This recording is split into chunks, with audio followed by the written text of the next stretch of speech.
By election ಮತದಾನದ ಭರಾಟೆ ಜೋರಾಗಿದೆ. ಬೆಳಿಗ್ಗೆ 7 ಗಂಟೆಯಿಂದ ಆರಂಭವಾದ ಮತದಾನ ಬಾಗಲಕೋಟೆ, ದಾವಣಗೆರೆ ದಕ್ಷಿಣ ವಿಧಾನಸಭಾ ಕ್ಷೇತ್ರಗಳ ಉಪಸಮರದ ಮತದಾನ ಪ್ರಕ್ರಿಯೆ ನಡೆಯುತ್ತಿದೆ. ಸರತಿ ಸಾಲಿನಲ್ಲಿ ನಿಂತು ಜನ ತಮ್ಮ ಹಕ್ಕನ್ನ ಚಲಾಯಿಸ್ತಾ ಇದ್ದಾರೆ, ತಮ್ಮ ಜವಾಬ್ದಾರಿ, ತಮ್ಮ ಕರ್ತವ್ಯವನ್ನ ಚಲಾಯಿಸ್ತಾ ಇದ್ದಾರೆ. ಉಪಸಮರ ಅಖಾಡದಲ್ಲಿ ಮತ ಮಹಾಯುದ್ಧ.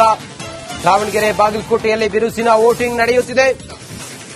ಇವಿಎಂ ಸೇರ್ತಾ ಇದೆ ಅಭ್ಯರ್ಥಿಗಳ ಭವಿಷ್ಯ. ಕಾಂಗ್ರೆಸ್ ಬಿಜೆಪಿ ಪಾಲಿನ ಪ್ರತಿಷ್ಠೆಯ ಕಣದಲ್ಲಿ ಮೆಗಾ ಫೈಟ್ ನಡೆಯುತ್ತಿದೆ. ವೀಲ್ ಚೇರ್ನಲ್ಲಿ ಬಂದಂತ ಒಬ್ರು ವಿಕಲಚೇತನರೊಬ್ರು ತಮ್ಮ ಸೈಕಲ್ನಲ್ಲಿ ಬಂದು ಆ ನಂತರ ವೀಲ್ ಚೇರ್ನಲ್ಲಿ ಅವರನ್ನು ಹತ್ತಿಸಿಕೊಂಡು ಮತ ಚಲಾಯಿಸುವುದಕ್ಕೆ ಕರ್ಕೊಂಡು ಹೋಗಿದ್ದಾರೆ. ಊರ್ಗೋಲ್ ಹಿಡಿದುಕೊಂಡು ಬಂದಂತ ತಾಯಿಯೊಬ್ರು, ಅಜ್ಜಿಯೊಬ್ರು ಅವರ ಮನೆಯವರ ಜೊತೆಗೆ ಬಂದು ತಮ್ಮ ಹಕ್ಕನ್ನ, ತಮ್ಮ ಕರ್ತವ್ಯವನ್ನ, ತಮ್ಮ ಜವಾಬ್ದಾರಿಯನ್ನ ನಿಭಾಯಿಸಿದ್ದಾರೆ. ಸಂಜೆ 6 ಗಂಟೆವರೆಗೂ ಕೂಡ ಮತದಾನ ಪ್ರಕ್ರಿಯೆ ನಡೆಯುತ್ತೆ. ಉಪಸಮರದ ಮಹಾಯುದ್ಧ ಇವತ್ತು ಮತದಾನ ಪ್ರಕ್ರಿಯೆ. ಇವಿಎಂ ಸೇರ್ತಾ ಇದೆ ಅಭ್ಯರ್ಥಿಗಳ ಭವಿಷ್ಯ. ಬಾಗಲಕೋಟೆಯಲ್ಲಿ HY ಮೇಟಿ ಅವರ ನಿಧನದಿಂದ ತೆರವಾಗಿರುವಂತಹ ಉಪಚುನಾವಣೆ. ಈತ ಶಾಮನೂರು ಶಿವಶಂಕರಪ್ಪ ಅವರ ಕ್ಷೇತ್ರ ದಾವಣಗೆರೆ ದಕ್ಷಿಣ, ಇಲ್ಲಿ ಅವರ ನಿಧನದಿಂದ ತೆರವಾಗಿರುವಂತಹ ಕ್ಷೇತ್ರ. ದಾವಣಗೆರೆಯಲ್ಲಿ ಟಿ ಶ್ರೀನಿವಾಸ್ ದಾಸಕರಿಯಪ್ಪ ಬಿಜೆಪಿಯಿಂದ ಇದ್ರೆ, ಕಾಂಗ್ರೆಸ್ನಿಂದ ಶಾಮನೂರು ಶಿವಶಂಕರಪ್ಪ ಅವರ ಮೊಮ್ಮಗ ಸಮರ್ಥ ಶಾಮನೂರು ಅವರು ಕಣದಲ್ಲಿದ್ದಾರೆ. ಸಮರ್ಥ ಮಲ್ಲಿಕಾರ್ಜುನ್.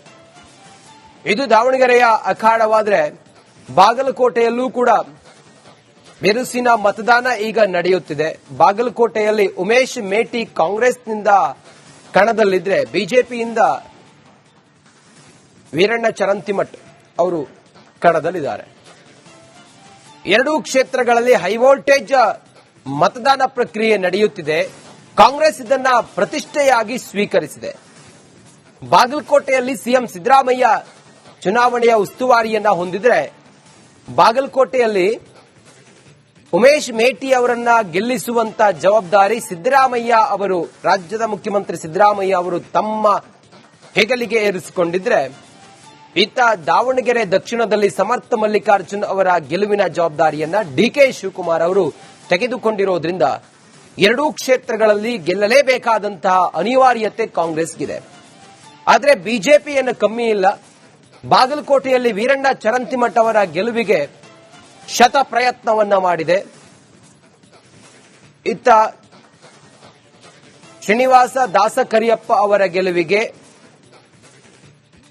ದಾವಣಗೆರೆ ದಕ್ಷಿಣದಲ್ಲೂ ಕೂಡ ಬಿಜೆಪಿ ಶತ ಪ್ರಯತ್ನವನ್ನ ಮಾಡಿ ಗೆಲ್ಲೋದಕ್ಕೆ ಬೇಕಾದಂತ ಸ್ಟ್ರಾಟಜಿಯನ್ನ ಮಾಡುತ್ತಿದೆ. ದಾವಣಗೆರೆ ದಕ್ಷಿಣದಲ್ಲಿ ಸ್ವಲ್ಪ ಕಾಂಗ್ರೆಸ್ಗೆ ಮುಜುಗರ ತಂದಿದ್ದು ಅಲ್ಪಸಂಖ್ಯಾತ ವೋಟ್ಗಳು ಡಿವೈಡ್ ಆಗಬಹುದು ಅನ್ನೋ ಕಾರಣ. ನಮಗೆ ಟಿಕೆಟ್ ಕೊಡಬೇಕು ಅಂತ ಹೇಳಿ ದಾವಣಗೆರೆ ದಕ್ಷಿಣದಲ್ಲಿ ಕೆಲವರು ದುಂಬಾಲ್ ಬಿದ್ದಿದ್ರು. ಆದ್ರೆ ಅದೆಲ್ಲವನ್ನ ಸರಿದೂಗಿಸಿಕೊಂಡು ಕಾಂಗ್ರೆಸ್ ಅಲ್ಲಿ ಸಮರ್ಥ ಶಾಮನೂರು ಅವರನ್ನ ಕಣಕ್ಕಿಳಿಸಿದೆ. ಏನಾಗುತ್ತೆ ಅನ್ನುವ ತೀರ್ಮಾನ ಇವತ್ತು ಮತದಾನ ಪ್ರಕ್ರಿಯೆಯ ಮೂಲಕ ಜನರು ಭವಿಷ್ಯವನ್ನ ಬರೆಯಲಿದ್ದಾರೆ. ಎಲ್ಲದಕ್ಕೂ ಕೂಡ ಕಾಲವೇ ಉತ್ತರ ಕೊಡಲಿದೆ. ಮತದಾನ ಪ್ರಕ್ರಿಯೆ ಬೆಳಿಗ್ಗೆ 7 ಗಂಟೆಯಿಂದ ಆರಂಭವಾಗಿ ಸಂಜೆ ಸುಮಾರು 6 ಗಂಟೆವರೆಗೂ ಕೂಡ ಮತದಾನ ಪ್ರಕ್ರಿಯೆ ನಡೆಯುತ್ತೆ. ಯಾವುದೇ ಅಹಿತಕರ ಘಟನೆಗಳು ಆಗದ ರೀತಿಯಲ್ಲಿ ವ್ಯವಸ್ಥಿತವಾದಂತಹ ಸಿದ್ಧತೆಯನ್ನ ಮಾಡಿಕೊಂಡು ಮತದಾನ ಪ್ರಕ್ರಿಯೆಯನ್ನ ಆರಂಭ ಮಾಡಿದ್ದಾರೆ. ಬಹುಶಃ ಇಲ್ಲಿವರೆಗೂ ಕೂಡ ಪರ್ಸೆಂಟೇಜ್ ಆಫ್ ವೋಟಿಂಗ್ ನೋಡ್ತಾ ಹೋದ್ರೆ ಒಂದೊಂದು ಬೂತ್ಗಳಲ್ಲಿ ಒಂದೊಂದು ರೀತಿ ಇದೆ. ನಮ್ಮ ಜವಾಬ್ದಾರಿ ಇದು, ನಮ್ಮ ಕರ್ತವ್ಯ ಇದು, ನಮ್ಮ ಹಕ್ಕಿದು. ಇದನ್ನ ಚಲಾಯಿಸಬೇಕಾದದ್ದು ನಮ್ಮ ಕರ್ತವ್ಯ ಕೂಡ ಹೌದು. ಹಾಗಾಗಿ ಯಾರು ಇನ್ನೂ ಕೂಡ ಮತದಾನ ಮಾಡಿಲ್ಲ ಅವರು ಆದಷ್ಟು ಬೇಗ ಬಂದು ಮತದಾನ ಮಾಡಿ. ಹಣ್ಣು ಮುದುಕಿಯರಿಂದ ಹಿಡಿದು ಮೊದಲ ಬಾರಿ ವೋಟ್ ಮಾಡುವಂತಹ ಎಳೆಯರೂ ಕೂಡ ಮತದಾನ ಪ್ರಕ್ರಿಯೆಯಲ್ಲಿ ಭಾಗಿಯಾಗಿದ್ದಾರೆ. ವಿಕಲಚೇತನರಿಗೆ ವಿಶೇಷವಾದಂತಹ ವೀಲ್ ಚೇರ್ ವ್ಯವಸ್ಥೆ ಮಾಡಿದ್ದಾರೆ. ಬರ್ಲಿಕ್ಕೆ ಅಸಾಧ್ಯ ಅಂತವರಿಗೆ ಆಟೋ ವ್ಯವಸ್ಥೆ ಮಾಡಿದ್ದಾರೆ. ಬೇರೆ ಬೇರೆ ಊರುಗಳಿಗೆ, ಬಾಗಲಕೋಟೆ ಈ ಭಾಗದಲ್ಲೆಲ್ಲ ಕೆಲಸಕ್ಕೆ ಹೋದವರು, ಕೆಲಸಕ್ಕಾಗಿ ಗುಳೆ ಹೋದವರು ವಾಪಸ್ ತಮ್ಮ ಕ್ಷೇತ್ರದಲ್ಲಿ ನಡೆಯುತ್ತಿರುವಂತಹ ಉಪಚುನಾವಣೆಯಲ್ಲಿ ತನ್ನ ಕರ್ತವ್ಯವನ್ನ ನಿಭಾಯಿಸುವುದಕ್ಕೆ ಬಂದಿರುವಂತಹ ಘಟನೆಗಳು ಕೂಡ ಕಂಡು ಬರ್ತಾ ಇದೆ. ರಿಪಬ್ಲಿಕ್ ಕನ್ನಡದ ಅತಿ ದೊಡ್ಡ ತಂಡ ಈ ಎರಡೂ ಕ್ಷೇತ್ರಗಳಲ್ಲಿ ಬೈ ಎಲೆಕ್ಷನ್ ಕವರೇಜ್ ಮಾಡುತ್ತಿದೆ.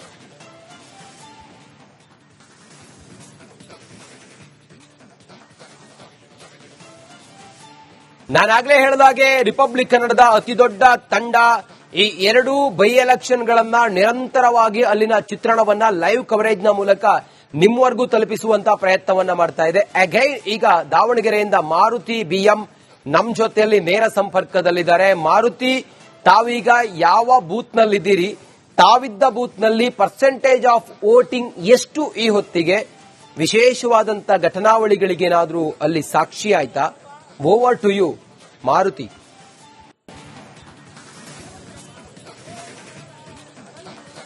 ರಂಜಿತ್, ನಾನಿರುವಂತದ್ದು ಭಾಷಾನಗರ ಅಂತ ಹೇಳಿ. ಇಲ್ಲಿ ಈಗ 94 ಮತ್ತೆ 95, 96 3 ಬೂತ್ಗಳಿದಾವೆ. 3 ಬೂತ್ಗಳಲ್ಲಿ ಪ್ರಮುಖವಾಗಿ 94ರಲ್ಲಿ 1040 ಮತಗಳಿದಾವೆ.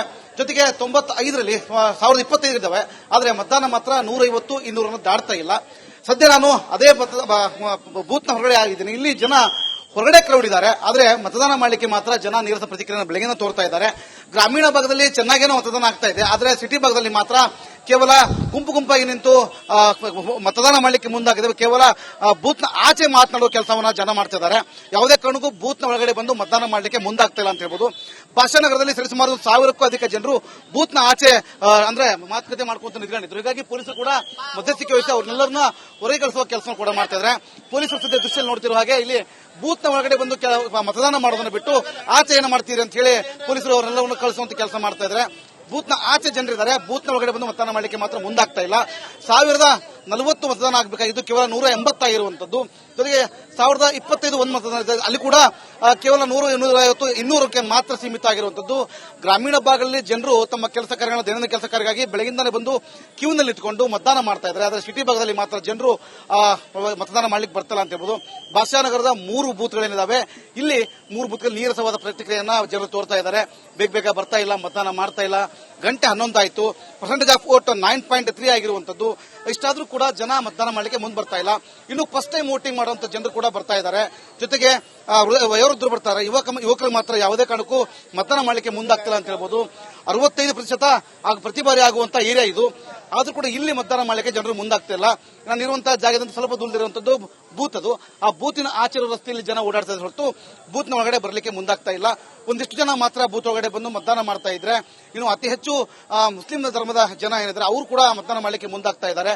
ಪ್ರಮುಖವಾಗಿ ಇರುವಂತಹ ಸಂಪೂರ್ಣ ಜನಾಂಗ ಇರುವಂತದ್ದೇ ಆ ಜನಾಂಗ. ಆದ್ರೆ ಅವರು ಕೂಡ ಯಾಕೆ ಮತದಾನ ಮಾಡಲಿಕ್ಕೆ ಮುಂದಾಗ್ತಿಲ್ಲ, ಏನಾದ್ರು ಇರುಸು ಮುರುಸು ಆಗುವಂತ ವ್ಯವಸ್ಥೆಗಳು ಕಂಡು ಬರ್ತಾ ಏನಾಯ್ತು ಅಂತ ಗೊತ್ತಾಗ್ತಿಲ್ಲ. ಜೊತೆಗೆ ಬೂತ್ನ ಆಚೆ ಇರುವಂತಹ ಅಂದ್ರೆ ಬಂದಂತ ಜನರ ಕ್ರಮ ಸಂಖ್ಯೆ ಅಥವಾ ಭಾಗ ಸಂಖ್ಯೆಗಳನ್ನ ನೀಡುವಂತಹ ಜನರು ಮಾತ್ರ ಹೆಚ್ಚಾಗಿ ಕಾಣ್ತಾ ಇದ್ದಾರೆ. ಜೊತೆಗೆ ಅವರು ಇರೋದ್ರಿಂದ ಒಂದಿಷ್ಟು ಗೊಂದಲಗಳು ಆಗ್ತಾ ಇದೆ ಅನ್ನೋ ಮಾತನ್ನು ಕೂಡ ಕೇಳಿ ಬರ್ತಾ ಇದಾವೆ.